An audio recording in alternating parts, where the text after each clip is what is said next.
hello आज આપણું અથાણું આપણે બનાવ્યું છે અમારા માડીએ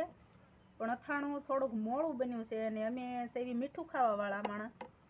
એટલે અમારે જોઈ ગળ્યું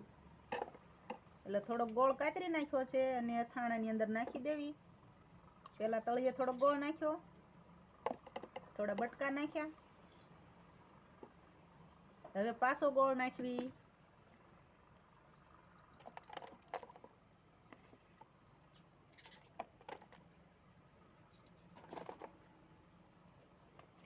પાછા થોડાક બટકા નાખી દેવી કેરીના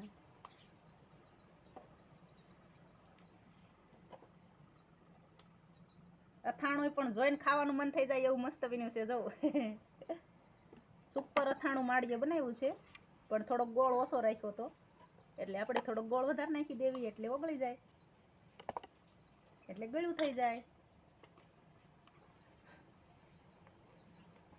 ચૈત્ર મહિનો છે જરી કઈ ગળપણ આવે ગોળ હોય કે મોરો છે એટલે તરત કીડિયું આવી જાય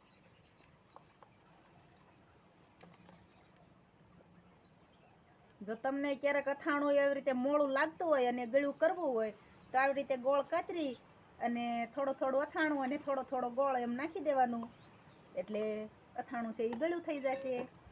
અને સુપર કેરીનું અથાણું બની ગયું છે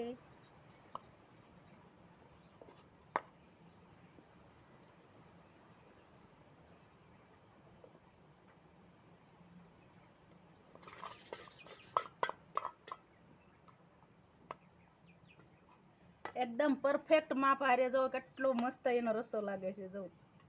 સુપર સુપર રસો લાગે છે એકદમ અને સ્વાદમાં કાંઈ ઘટે નહીં એવું પણ ખાલી એક ગળ પણ ઘટ્યું છે અમને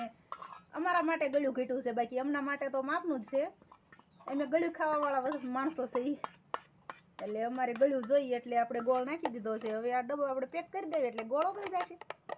વચમાં એક બે વખત ઓગાળી નાખશું કરી દેવી બંધ ભરાઈ ગયો ડબ્બો